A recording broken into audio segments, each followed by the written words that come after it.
Can you start by saying your name and spelling it for the camera, please? I'm Dan Brogan. That's DanBrogan. Okay, and what is your position here at the AI lab? I'm the technology assistant, so I get to work with robots and building them and programming them using Python. Okay, so do you know anything about, like, the beginning of the AI lab? Like, who was the brainchild of it? How much did it cost to build this facility? So as I don't know exactly how much it costs, I'm pretty sure some of the founding fathers include Kunal Mankadia and Cheryl Foster. Okay. I believe Cheryl Foster is something to do with like philosophy. Yeah, she's a philosophy professor. Kunal Mankadia makes wearable biotech. I actually did an Internet of Things hackathon with him my freshman year where I had to pretty much teach myself coding from scratch and then make like a little app Really? in like 24 hours. It was really good. It was Okay. cool. So what is this room used for in terms of, like, classes? Like, do classes come in here and work, or is it strictly for, like what happens in this room? So this room, to my understanding, we're about, I'd say 4 weeks old right now.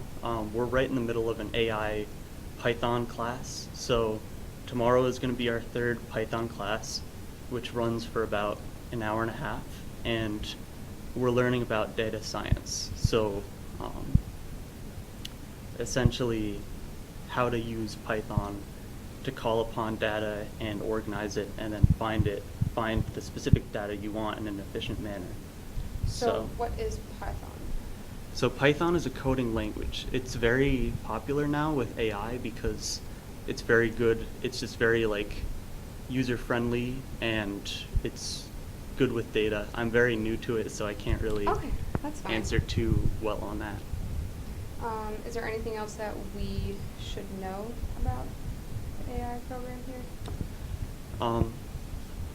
What you should know is that this place is like open to everyone. So this is one of the first public AI labs. This is the first public AI lab in a public library, I believe. So this place is open to all students, no matter what your major, what your background is. If you want to learn about AI, if you want to learn about coding, you want to, play with some robots. We have some, this robot right here. Hopefully it's going to be user-friendly enough for the public to interface with, and we just got a brand new one, it looks like right there, which I haven't seen before, but Can you tell me more about these two robots? I can't tell you much because I'm just starting working on these, but this one it's a hexapod, so it has 6 legs, it has 12 degrees of freedom, and I think you can like control it with your phone. It has voice recognition, and you can pretty much tell it what to do. So the cool thing about voice recognition is that's actually, a lot of people don't realize it, but voice recognition is an aspect of artificial intelligence. When you talk to Siri, you talk to your phone, you talk to Alexa, you usually wonder like, how does it know, if different people have different accents or different tones, how does it know that everyone means the same thing? Mm-hmm. So it has to learn from a lot of data, and essentially, to my understanding, the way voice recognition works is you'll give it a sentence, and then it'll break the sentence down into what I'm pretty sure, like this is very new to me too, and this is a partial educational guess, but it'll take each word, throw it into, say, a neural network, and a neural network is just a mathematical model that takes in, an input, breaks it down into its fundamental components, and then at the end, it'll put it together and choose whatever option. Oh, I think, Siri, what's the weather today? It'll break down that sentence and say, okay, I think due to the mathematical model that this was thrown in, what's the highest, percentage of that sentence being what he said? And then once it has a good guess of what you said, it'll throw that into a search engine. Okay, and to the best of your knowledge, do you know what that does? So this is the first day that I'm seeing this robot here. I don't really know what it does. It looks like it's a humanoid that does not seem to have joints. It looks like it just rolls on its feet. Okay. But I would guess it also has voice recognition software in it. But Okay. it's probably just, we have these robots here so that when the public comes in, they can sort of feel more welcomed by, hopefully the robots don't scare them off. It's trying to teach people that humans and robots can sort of work together, And I coexist. guess. Yeah. Yeah. So, how do you feel that this AI lab is going to benefit the university? I think this AI lab is going to benefit the university greatly because artificial intelligence is a new concept and it's going to become more important as time, increases. I believe the reason they made this AI lab was because they asked a lot of students, what's a topic we want to learn about? And one of the top things, if not the top topic, was artificial intelligence because it's going to apply to a lot of factors in our life later, and it already applies now. Like, say, Uber, for example. Uber, I'm pretty sure it uses AI. Again, this is another educational guess. Because it'll have to do some sort of algorithm to, predict where people are going to be, and it'll send, Uber drivers to that location preemptively to predict what's going to happen. So artificial intelligence is useful for data scientists, it's useful for roboticists, and people of the natures, because artificial intelligence, I don't know if I can explain this very well, but it's very good at solving multi-dimensional problems. Well, humans can only think in 3 dimensions. Robots can analyze many different aspects of a problem at once. So people are usually scared of AI, when in reality it's just AI is a tool that humans use to get better information on a topic we don't know as much about. So it's pretty much, we'll throw a problem into a computer, an artificial intelligence, program. It'll try and figure out the best solution from there, and then we'll use that data to help solve the problems we had initially. Mm-hmm. So that's why it's useful. I'm just gonna grab a chair really Sure. quick. So, why do you think people are afraid of AI? So I follow Elon Musk a lot, and he's my favorite entrepreneur, and he has 2 main views on artificial intelligence. Number 1, he thinks it could be used as a major weapon against mankind, and number 2, he thinks that it can be used as an integration to help humans. A lot of people, when they think of artificial intelligence, they think Skynet. They think of all of those movies where, robots take over, The Matrix. And it's just, people think of the sci-fi aspects used in drama to sort of think of a way that it can be scary, and they say, oh, I don't want to worry about that. So I think it's a lot of sci-fi. Mm-hmm. Although I love sci-fi, I think it's the coolest. I think that's fueling a lot of the fear, and I think a lot of the fear is also due to the fact that artificial intelligence seems like a complex topic for most, especially if it's not your field. So when you start off, what is artificial intelligence? You're not super comfortable with the topic, and you just sort of associate it with robots from the Matrix that are going to kill you. I don't know. Okay. I have a few more questions. So you said Elon Musk said that they could be used as a weapon against humanity? So Elon Musk thinks of a lot of different problems in his spare time for humanity, and he's trying to solve them in his companies, SpaceX and Tesla and such. One of his companies, it's less popular. It's called Neuralink. I don't know much about it just because there's not much info on it, but that company is aimed towards linking artificial intelligence with the human brain, I believe. So the reason he's doing that is because he's concerned that it could be used as a weapon.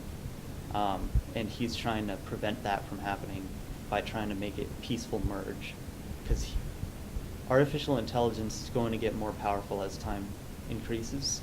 And a lot of people are just sort of, don't think of it as much, but it's going to become a problem later if it's not controlled. Mm-hmm. It's robots learning. It's a lot of responsibility for the human race. We've never encountered something like this before. Mm-hmm. And what kind of problems do you think could arise if humans don't keep up with the advancements in technology and AI? If we let it get out of hand, this is just interesting. I wasn't expecting this interview.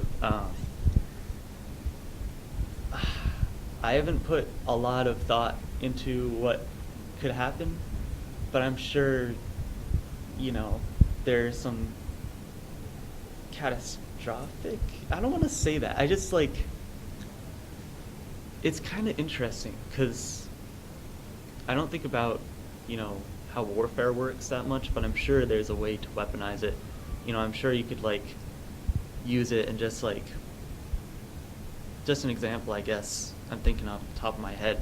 You could just say, enemy subs are in this location, and at a certain given time, and they'll you'll just gather a bunch of data or something about maybe where mine placement is in the Mm-hmm. water, and you'll be well, there's a likelihood of mines to be around here. There's a likelihood of subs to be around here, where we've found them with sonar or whatever sensing equipment. I don't know if this makes any sense. This is just a random thought, but maybe it's just collecting data, making predictions maybe on where the enemy could be, and then being right about that, and then sort of you can see how warfare would escalate with the increase in knowledge of sort of predictive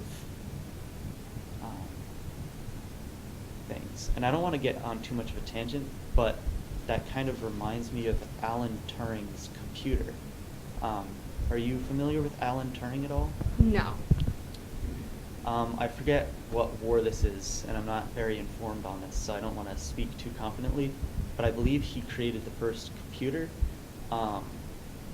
and he used it to crack codes that were in the German language, but it was so hard for the war generals to figure out what they were actually saying. And then he created this computer, and the computer could make these correct predictions about where the enemy was going to be. And he essentially had to pick and choose his battles, which ones to win and lose, because if he won them all from the computer, then they'd know, and then they'd change the code. So that's a really old example of how computers helped in warfare. Mm-hmm. So you just apply that to something right now, a lot more advanced. It's hard to think of what could happen. Okay, so I just have a few more questions. So I know you said that there was what was the program that was happening in here? A couple of them have already happened. What did you say it was called? We've been having Python classes. Python. So are there only I don't want to say exhibits, but this is open for the university? Do classes happen in here, or is it just a space that people can come in and interact with AI? It's a mixture. Okay. To my understanding. It's a place where anyone can come in here and learn as much as they want. It's essentially a maker space, just like the 3D printing lab Mm-hmm. right over there is a maker space. You come in here, you can do your own projects, you can learn how to code, which is what the classes are. And there are going to be more classes in the future. There's also a class on R, which is another coding language, I believe. And I'm not exactly sure. I think those are on Fridays. But they've already had a couple of those classes. But yeah, it's like a mixture of classes if you really want to like get down and learn it, and just a free space as well. But I'd like to mention this place does have a GitHub. What is that? It's Say GitHub? GitHub. GitHub? It's a online website Okay. that has all of the lessons from the Python classes. So if people want to look at that, they can. Okay. I just have a few more questions. So, Sure. what are you? I don't want to assume, but are you a computer science major? No, I'm a mechanic. So I'm a junior mechanical engineering student, Okay. robotics minor. Mm-hmm. Okay, so what do you see for the future of this lab? Do you see it expanding? Do you see it as staying a small room in the library? Do you see, like, for the future of URI, like, they just built a new engineering building. Do you think there will be, like, one day a building for, specific to AI and robotics? I would say so. And it's not just this room. There's actually another room all the way over there. It's the drone room where you can fly drones and play with robots. We haven't got that fully set up because we are like 4 weeks old or something. So it's not just this room. There is that room over there that's going to be probably more publicly accessible in the future. But as you said, they started the engineering building, which should be done in 2020. Mm-hmm. So I should be one of the first students to actually use it. And also, I'd like to shout out my professor, Professor Joanna, who he's the robotics minor professor here, and I'm going to be taking more of his classes next year towards my robotics minor, and I believe he does research in robotics. So right now he's sort of doing more independent research, I believe, and some research for companies. But definitely with the new engineering building, we'll have more resources to work on those, and it'll expand. And I believe, as artificial intelligence becomes more important in society, there are going to be probably more classes on it as well. Okay, and that leads me to my last question. I don't know if I asked this already, so I apologize if I did, but what do you see for the future for URI and AI? Like, what do you see in the near future for this program? I'm hoping, and I believe this is the case, that this room is going to make a big impact on just the spread of knowledge of what AI is. Because I feel like AI is a foreign term to most, and this will sort of put, get away, any questions people have. Maybe it'll make more questions, but hopefully it'll clarify, it's not necessarily this huge, it's not a total mystery. Like, we know what it is, we know what it does. And hopefully, I think in the future, this place will bring about the spread of knowledge to most people about what it is, and maybe not to be scared of it as much as to be excited. Okay, thank you. That was You're perfect. welcome. All right, and what's your